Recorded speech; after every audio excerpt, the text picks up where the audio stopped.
What is up, everybody? Another revival motoring vlog here. Something a little bit different today. We're going to start to go visit some of our friends and see their different projects, maybe just different shops, things of that nature. So today I took the trip to go visit a friend of ours, Mr. PCOUTZ of Injector Spa, and he's going to show me his lovely, hold on, let me spin it around,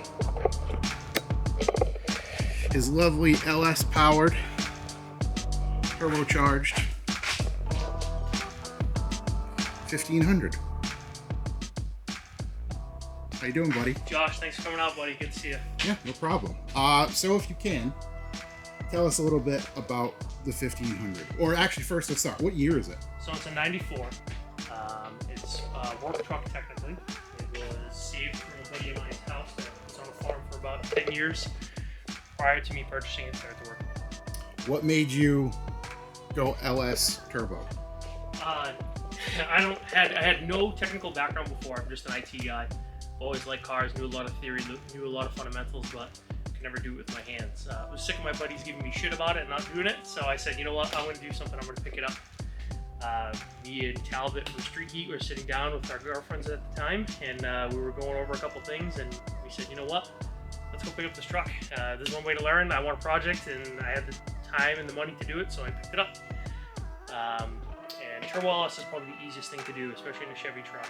Tons of room, you just drop it right in, everything fits, and then you go from there and things explode like they do, and that's where I'm at. You're right, try to pick up the pieces after the fact. Yep, for sure.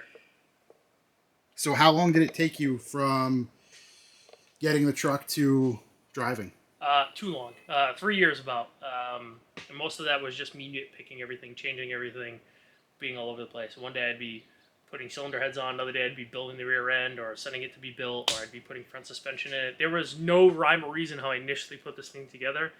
If I could buy a part and install it, I would, even if it didn't make sense. Yeah. It's something that I regret, but at the same time, it was a lot of fun. I learned a lot from doing that. What size turbo is this? So that's a 7696. To those who don't speak turbo, 76 intake side? Yes. Okay, 96 exhaust side. Yep. And what is that rated for, technically? Technically, I would probably say that's somewhere to 1,000 to 1,200 wheel conservatively. I actually bought it off of a guy down in Texas. He's about 70 years old. His name's Scott Brown. Look him up. He's done 5 drag weeks with that exact turbo on a 55 or 57 Bel Air. The car weighed 3,800 pounds and it did 861 in the quarter at like 170 miles an hour. So that turbo's got some history behind it. That's awesome. Yeah. Have you dynoed this? Have you gotten dynoed this truck? So as you can see right here, this is the old motor that was in the truck. Okay, I was going to ask if this is, a past experience. Yeah, so it's a block that when I initially put the truck together, I ripped that out of an 01 Yukon that I bought it from my girlfriend's brother at the time. And we tore it down in my brother's house in Taunton, and we brought it here, and we went through it, went to the machine shop regretfully. Everything should just be stock. It's easier when it's stock. Don't let the magic out. Just get a stock block and put it in the truck and have fun. Don't do what I did. You often hear that. With this, LS's, 2Js, don't let the magic out? Is that don't let the magic out. Yeah. It's kind of a way of like, don't overthink it. Just put it in the vehicle. Do what you need to do to support the power. Yeah. And just get it running and driving and have fun with it. If it breaks... Literally, LS's like truck motors. If you go to a junkyard or if you know people, they're range from $300 to $700. If you're paying more than that for a 5.3, someone's ripping you off. I was just gonna ask. So this is 5.3 liter LS. Yeah. So what happened with this motor is initially it was tuned on a smaller turbo. I had it running for about 2 years. One day I was at a party hanging out with some friends. Someone said, let's go for a ride in it, and turned up the boost a little bit on a manual boost controller. It made like 22 pounds. Definitely not tuned for that. It was tuned to like 14. The Holly made it come alive. The Holly, gave it all the fuel that it needed and the ignition time and all that Did stuff. what it could, right. What it could, but it definitely hurt it after that. We suspect, and it kind of looks like, but it kind of doesn't look like it bent, a couple rods. It's, my buddy of mine said the funniest thing. It looks like, the straightest bent rod that you'll ever see. Right. It was just enough that it made definitely a lot of noise, and I wasn't comfortable running it. So I pulled another 5.3 out of a junkyard in New Hampshire. Me and my girlfriend went during COVID of 2020, and I bought the motor for $300, and it was sitting in the basement. When the motor went, I pulled it up here, and I literally took everything from that motor, and I put it in the new motor. Like cam, lifters, push rods, oil pump, everything you name it. And I just swapped it right over to this motor, put it in, fired it up, and it's been driving ever since. So like you first alluded to, this was your first real go. Like, yeah. Previous to that, you've never removed an LS cam or anything, right? I've never done anything. Okay. I barely knew how brakes work, cooling system worked, how a charging system worked. I mean, one of the running jokes now, if you ask my good buddy Talbot, is like, I'm still deathly afraid to touch a battery.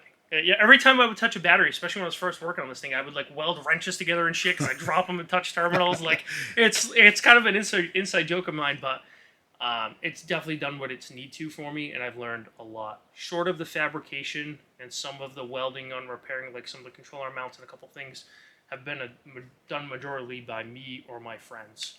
A couple of guys locally have stepped in for the fab work where I've needed them to, and those guys were awesome. They're rock stars. That's super cool. Man, talk about diving right in. Yeah, for sure. What are some of you, or this particular truck, right? What are some of the favorite parts about it? The wheels alone. I joke around and I tell people that the wheels literally came from an impulse decision based off a Facebook ad.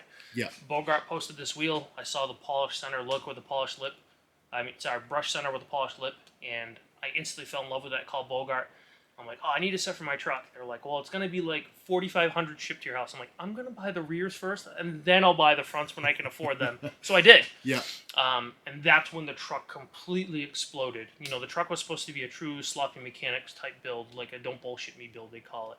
It's a standard size turbo, a cam, a fuel setup, a transmission with a converter, and like you just put it in and you make 500 to 600, 700 wheel, beat the shit out of it, and it loves it. Yeah. And then it completely exploded from there when I put the wheels on it. I never meant to go this far, but the wheels, definitely the new front end. This is a work truck, so I had the single square headlight.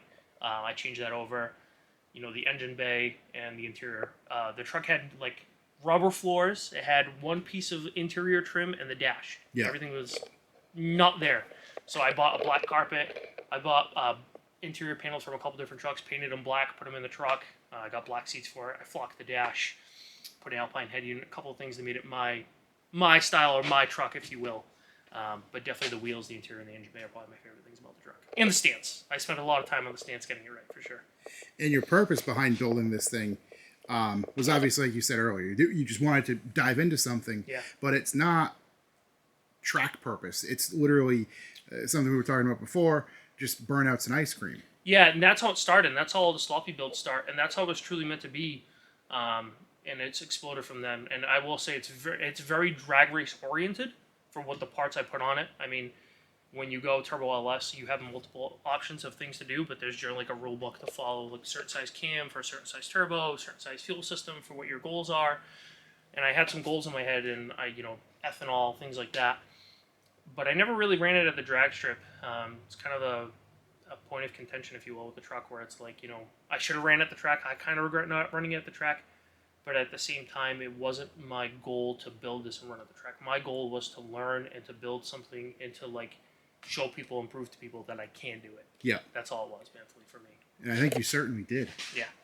Sure. If you can you walk us through just some interior bits? Yeah, for sure. There's a couple of things that still need to get fixed up and done up, but it's got Corbeau seats. It's kind of like an 80s style, 90s style Recaro in it. That I kind of... It's a Corbeau, but it's modeled after 80s, 90s Recaro, I should say. Yep. I flock the dashboard. It's very common, like the rally world, where the glare doesn't hit the dash and blind you. Everything got ripped out. This truck sat in farm for 10 years, so I ripped everything out. I wiped everything down with Dawn and Lysol and everything like that. Went through it, put a heated core in it, put it back in the truck. I took all the interior harness for the truck and I cut everything that was corroded or damaged from sitting for so many years, put new connectors on, re-loomed everything, trimmed what I didn't need out of it. Bought a black carpet on typical reseller website, put a B&M floor shifter in it, and then like I said, I got some pieces out of a higher model truck that I need to still put in and gather, but most of them are in here right now. It's got a motion racework steering wheel that I love.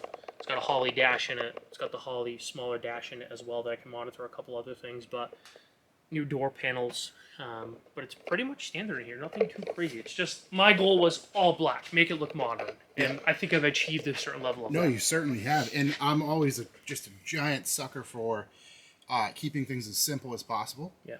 And this is like perfect. Yeah. Just yeah, no frills, just everything looks cool and doesn't look unfinished by any means. It looks all sorted and together. Yep. Yeah, it definitely needs a center console that has no cup holders right now. So if you want to go down and get your ice cream or get a Slurpee, get a coffee. Yeah, get a coffee, whatever. Like you can't like.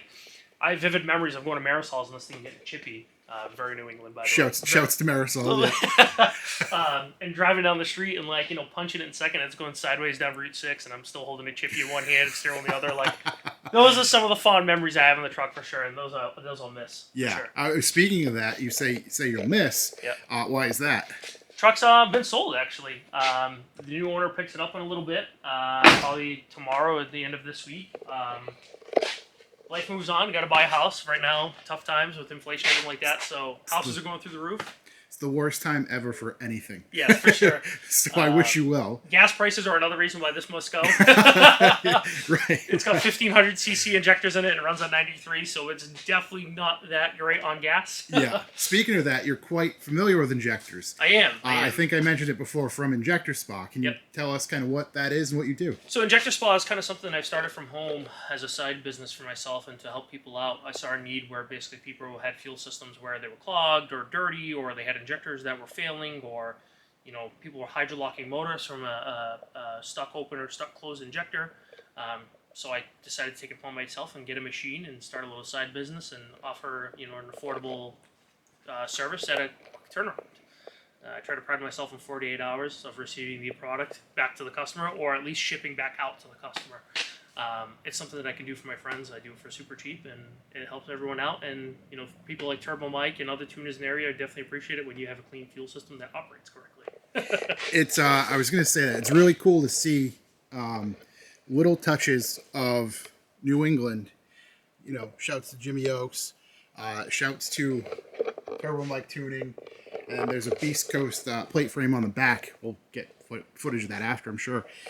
But it's just New England. It's just New England truck build. You're part of the New England scene, and it's awesome to see this come together. And you're a man who clearly isn't afraid to dive in, whether it's the truck or the injector stuff or whatever.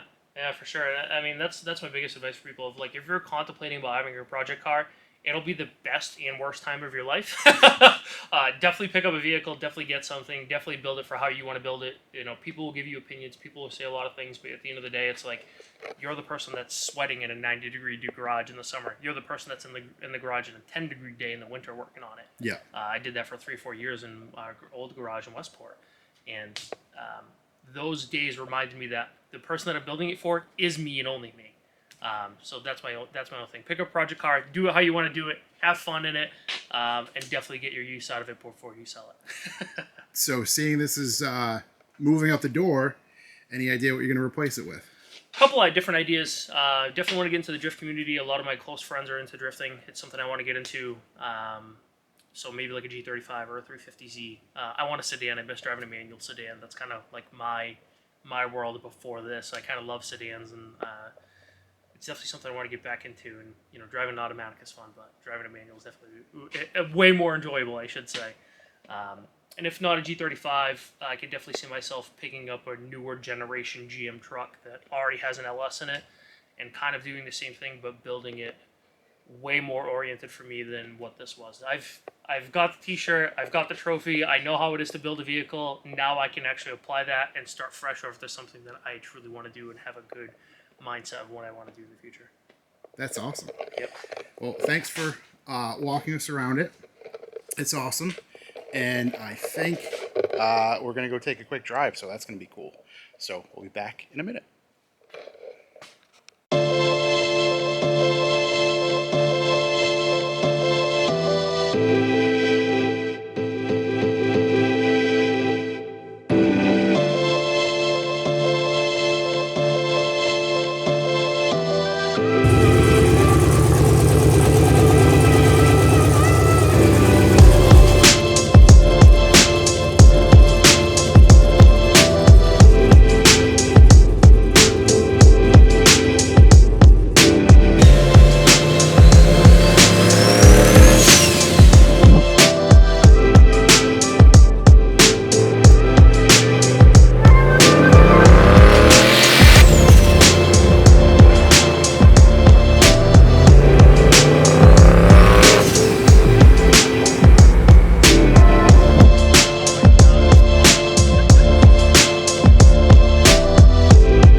little ride.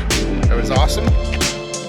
Now I'm going to take some photos of it in front of this building, which is actually, we think is a active fire station, so it's going to be really quick.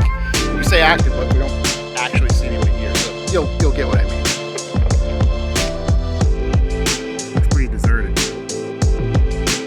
But if it does the job, it works.